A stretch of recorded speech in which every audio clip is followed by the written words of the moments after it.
अस्सलाम वालेकुम। Welcome to my YouTube channel. I am Mohammed Luqman Akram. तो आज हम पढ़ेंगे बकेट सॉर्ट के बारे में। हम देखेंगे कि बकेट सॉर्ट क्या होता है और ये कैसे काम करता है। तो वीडियो स्टार्ट करने से पहले अगर आप चैनल पर न्यू हैं या अगर आपने मेरा चैनल अभी तक नहीं सब्सक्राइब किया तो ज़रूर सब्सक्राइब करें, क्योंकि सब्सक्राइबर्स बहुत ज़्यादा ज़रूरी हैं। और यार वीडियो को लाइक कर दिया करें, ये एक अप्रिसिएशन होता है आप लोगों की तरफ से मेरे लिए। तो अब हम देखते हैं बकेट सॉर्ट क्या होता है और ये कैसे काम करते हैं। तो जो हमारा बकेट सॉर्ट होता है, ये जो हमारा मतलब कि वर्क करता है ओनली फ्लोटिंग पॉइंट्स पे। ठीक है, फ्लोटिंग पॉइंट नंबर मतलब कि डेसिमल पॉइंट्स वाले नंबर होते हैं, उन्हीं पर ही ये काम करता है। ठीक है, तो इसकी रेंज जो होती है वो 0.002 0.02 1.0। ठीक है, मतलब कि ये 0.0 से लेके 1.0 के दरमियान इसकी रेंज होती है।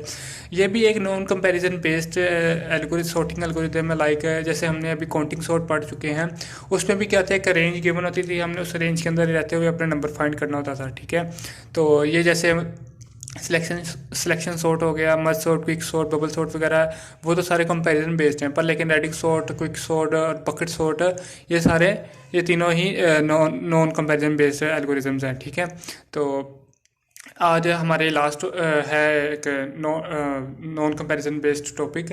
तो इसके बाद हम आगे हैश ट्रीज वगैरह हम स्टार्ट कर देंगे।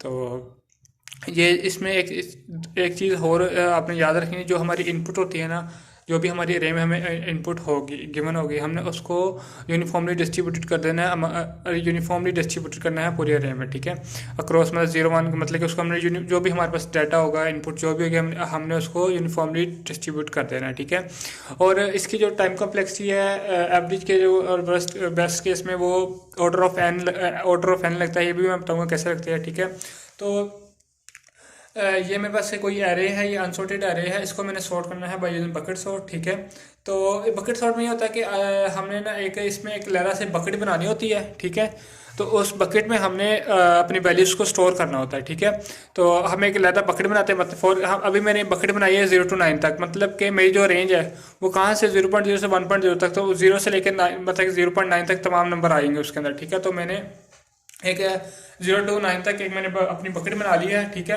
तो इसको अब मैं जैसे जैसे सॉर्ट करता जाऊंगा और मैं अपना डाटा बकेट्स के अंदर सेव करता जाऊंगा। ठीक है, तो सबसे पहले आप इसका सूडो कोड समझ लें। अगर आपको सूडो कोड समझ आ गया तो आप इजीली इसकी सॉर्टिंग कर सकते हैं। ठीक है, कोई मुश्किल काम नहीं है, कोई रट्टा छुट्टा नहीं लगाना है आपने।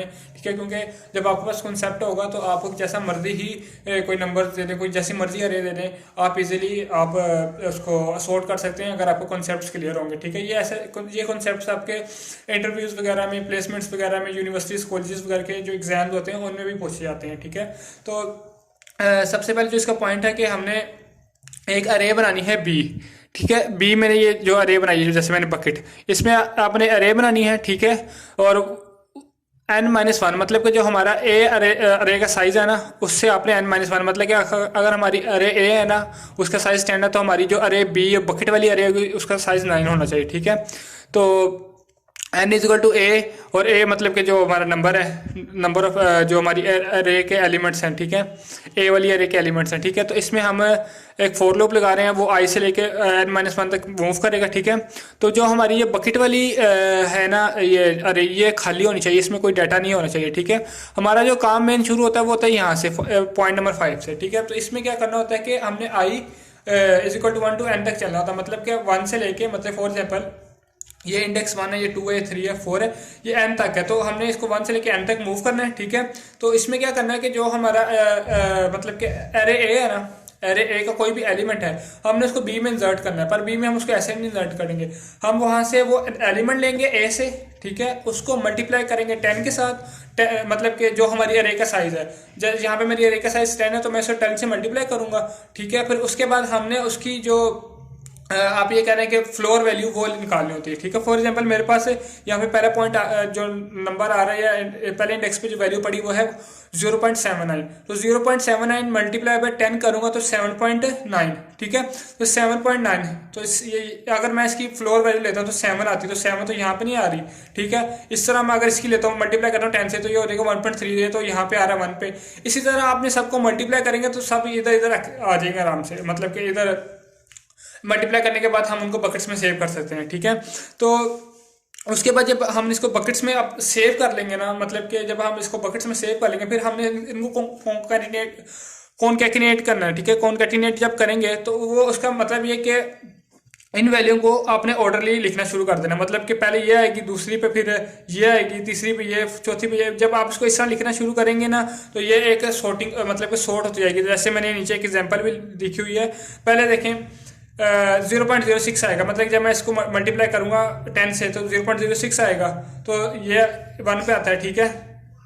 फिर उसके बाद ये वाला आता है 0 पे, सॉरी ये 0 पे आता था, ये 1 पे आता है, ठीक है। इससे जब हम मल्टीप्लाई करेंगे तो हमें एक फ्लोर वैल्यू मिलेगी, हम उसके साथ देखते हुए हम उसको अरेंज करते जाएंगे। तो मैं उम्मीद करता हूँ मेरी आज की जो वीडियो आपको जरूर समझ आई होगी।